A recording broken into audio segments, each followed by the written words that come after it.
Yo, what's going on? It's Real Hall of Fame, D-Line, TBKC, and all that sweet, beautiful, wonderful shit.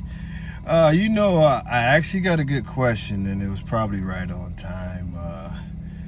I gotta tell y'all, and I don't like to always get into my personal stuff, but as I continue to work on myself, sometimes you have time for reflection, and sometimes you ask yourself, different questions. And, life is about growth. And a young breeder, a young lady, actually asked me probably the most simple question ever. But,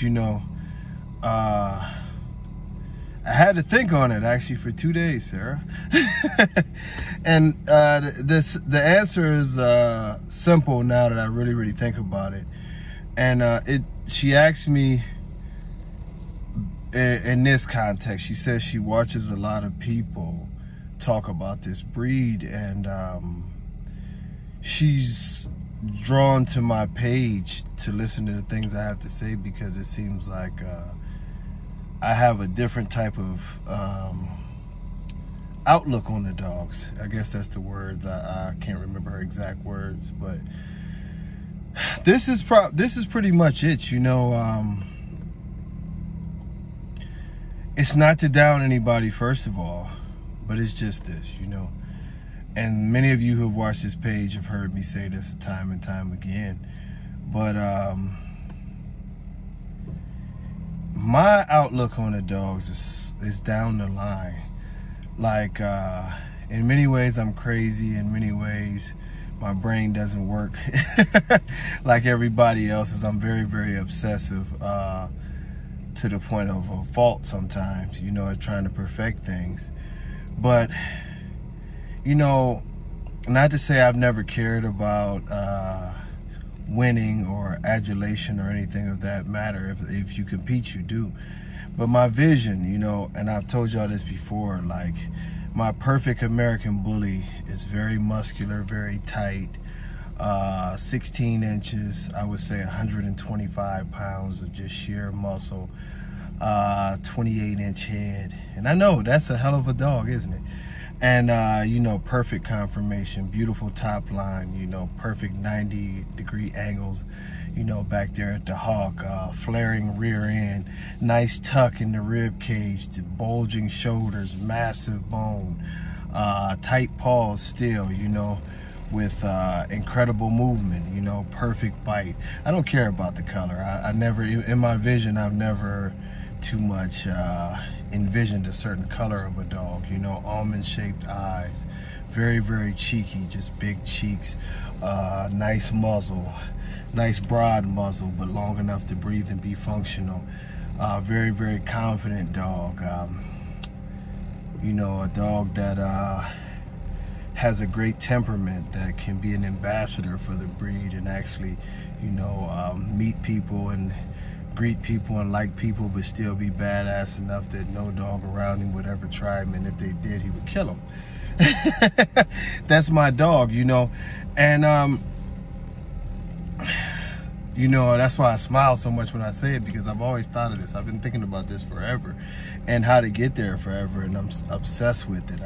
That's why I've done different breedings to try to figure out what would add size, how would I keep this, how would I get rid of loose skin, how would I keep the bone, how do you keep the conformation, proper temperament, all of those things that I went into. It's a science to it. It's not something that's going to happen overnight. Studying up on many of the different great dog men who have been in existence, and who have cultivated breeds and made great great breeds. And that's not just talk about a dog, but they've made breeds. The one thing that you read and when you listen is that they were pretty much obsessive. And I think maybe the difference between my attitude and a lot of people's attitude is they're fine with right now. Everything is just a big rush to everybody. And I'm not just talking about some of the things that I've talked about on a recent video, but everything's a big rush. Even the adulation is a big rush. One of the reasons why everybody like, show your dogs, trust me. I post dogs on my Hall of Fame page and everything like that, but I'm not happy. You know, I could pull out dogs and I could easily kick these dogs' asses that's running around now, you know, the grand majority of them, and it's not a problem. Most of them are my blood to begin with, so you could imagine what, you know. But it's not what I want, you know what I mean? What I want is what I described you, and that's my mission. My mission is not to have the highest paid stud. My mission is not to seek approval from anybody. My mission is to make the perfect American bully. A dog that can define the breed, a dog that has what the American bully look is supposed to be like, the American bully temperament, the American bully, you know, as I call it, like the spirit, you know, a dog that's still badass but still good enough to kick it with people. The whole thing, you know, and I don't think that very few breeders have that. You know, most breeders are caring now about marketing, about people patting them on the back about what they have, about, you know, acceptance and money. That's all it's about. And me, I just don't care about that. My passion is actually to one day see this become a breed.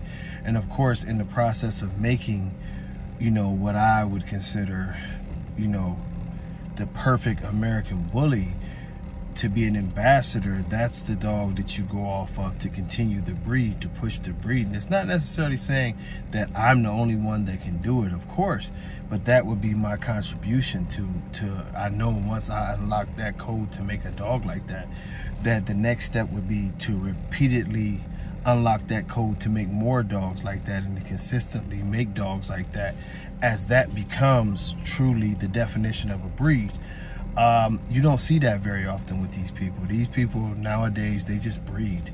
They just breed, and if it comes out in a certain way and someone likes it, then they accept it as an American bully, or they accept it as, this is perfect, check out my dog, this is what it is. It doesn't bother them to deal with the flaws. It doesn't bother them to, you know, have unhealthy dogs. Nothing bothers them, because they're not in a pursuit for anything, just instant glorification. And when you're in pursuit for instant glorification, you can get that, but long-term success is something that you have to work for, that you have to be patient, and you really have to be obsessed with it, because if not, eventually it gets old to you and you'll quit, you know. So Miss Sarah, I think if that was your question, that's my thought process on why myself and a couple other breeders might seem different from a lot of these other breeders, is that bottom line is just not anything about give it to me now, you know. Give it to me now, I want it now. That's not us. We have a long-term vision of the way that things should go, and it's basically, you know, it's something different than what these people do, you know. Ultimately, to anybody who's breeding and getting into breeding, I hope that your mission is to make the breed better. You know, if you're not making the breed better, you will never really be successful, you know. You may get money out of it. If that's your version of success, cool, you know, but you'll never leave a legacy, and you'll never impact the breed, you know. I've seen many of breeders who make money in this thing, and then it gets old. They get old, the trends change and everything like that, and then they're gone, and we don't even think about them a few years later. You know, there's no legacy behind that, so I don't want to be that. I want to create something that even when I'm gone, you know, they still talk about how great the work that I did as a breeder was, because I do have a real passion for it. But that explains that. Until next time, y'all, much love. Peace.